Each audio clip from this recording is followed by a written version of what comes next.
There's no place like home.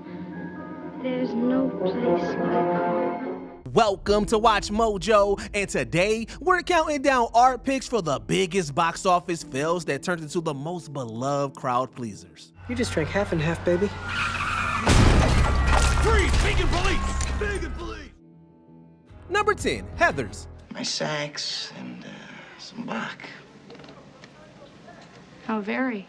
At a time when John Hughes films defined what it meant to be a teenager, Veronica Sawyer found herself in a very different kind of movie. One with edgy jokes, a twisted romance, and yes, even murder. I knew this stuff would be too intense for her. Intense. Grow up. You think I'll drink it just because you call me chicken?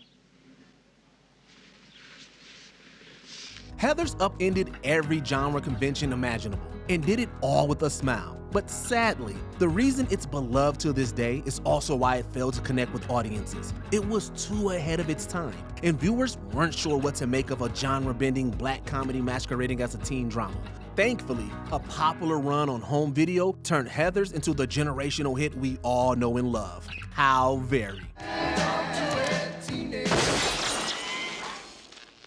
That's it. We're breaking up. Number 9, Blade Runner. Like tears in rain. No one can say 1982's Blade Runner lacked ambition, but that may have been part of the problem. While it's a cultural staple today, initial audiences were lukewarm on its heady themes and slow pace. As a result, it couldn't turn a decent opening weekend into a satisfying box office run. Ironically enough, the same fate would befall its long-awaited successor in 2017.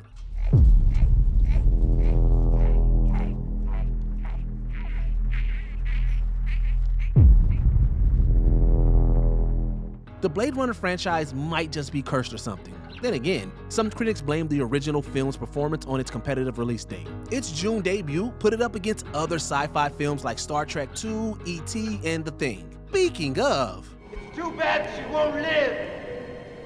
But then again, who does? Number 8, The Thing.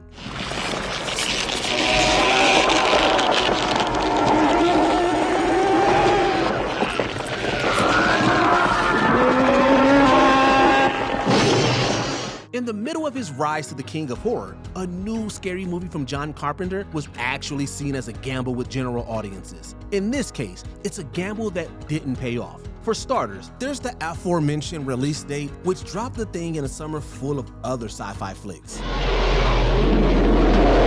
Yeah, f*** you too!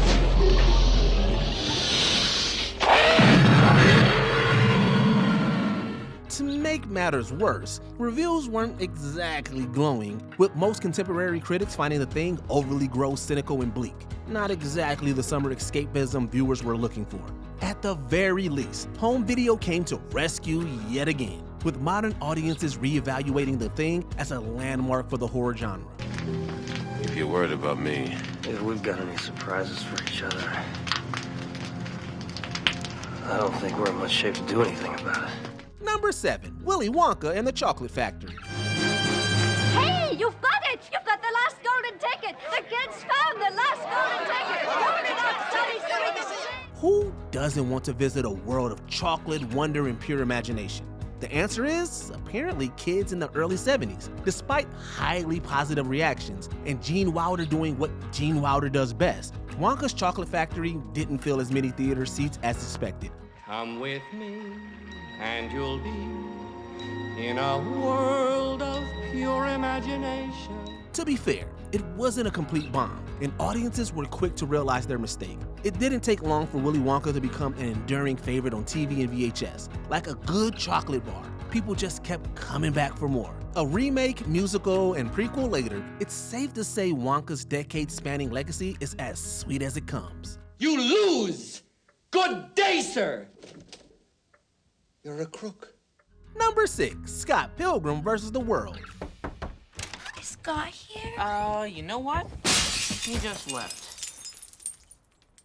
Squaring up against 7 evil exes is hardly a walk in the park, but Scott was so busy fighting for Ramona's love, he forgot about the biggest threat of all, bad box office. Now, in all honesty, This one kind of makes sense. Scott Pilgrim vs. the World is an unhinged comedic masterpiece. However, we don't even know how to begin describing it. Clearly, the marketing team had a similar issue, and the movie fell flat on its face at the multiplex. That's impossible. Okay, my bad. Your bad is saying my bad. Word of mouth is a powerful thing, though. Bolstered by strong reviews, an incredible cast, and one of the largest cult following in modern media, Scott Pilgrim is now a household name in comedy. I was just a little bit curious. Well, honey, I'm a little bi-furious.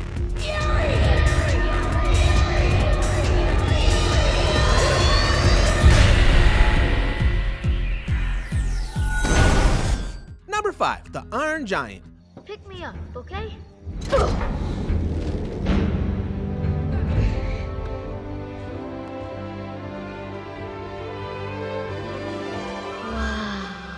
If you want proof that there's no fairness in Hollywood, just look at The Iron Giant. This movie is brilliant. People know it now and people knew it then. So how on earth did it lose so much money in theaters? Distributor Warner Brothers has to levy some of the blame. They were unsure about the broad appeal of animation, and it showed in the lackluster advertising. Others point the finger at The Iron Giant's very adult tone, which may have scared off families.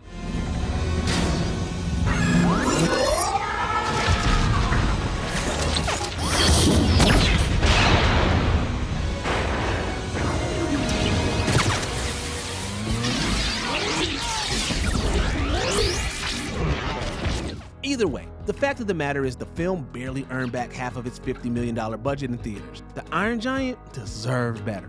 You are who you choose to be.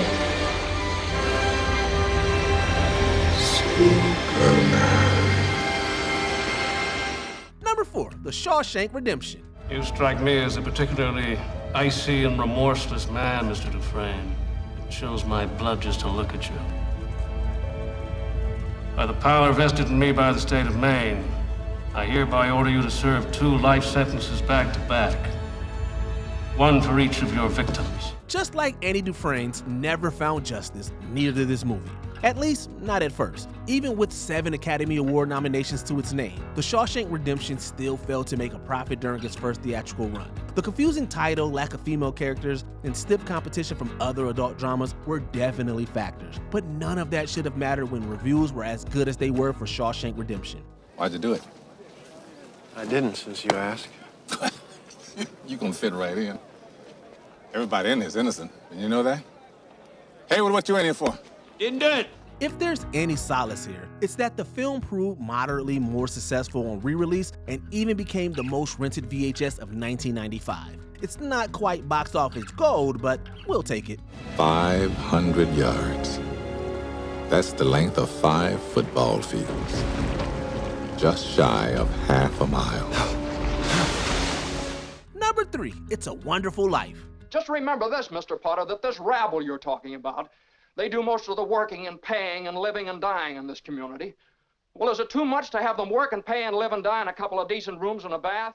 This Christmas classic sure didn't start out as a holiday miracle. As strange as it is to believe, It's a Wonderful Life drew extremely mixed reactions from critics at the time. The lukewarm response paired all too well with the meager box office returns, nearly dooming the film to obscurity. But then, a real Christmas miracle happened. It's a Wonderful Life became a fan favorite on television, and soon turned into a full-on holiday staple. Strange, isn't it? Each man's life touches so many other lives. There wasn't a single Christmas in the 80s you wouldn't find this movie airing on hundreds of channels. The film's success has endured for generations now, with no sign of the sled slowing down anytime soon. Zoot pedals! Zoot! There they are! Bert! What do you know about that?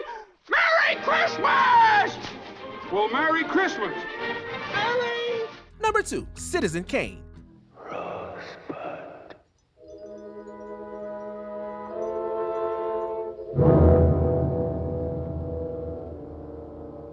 It's a sad fact of Hollywood that sometimes the best films don't get their due. Still, in the case of Citizen Kane, its early failings had nothing to do with its marketing, release date, or quality. Actually, it may have been too good. Only you want love on your own terms. It's something to be played your way according to your rules.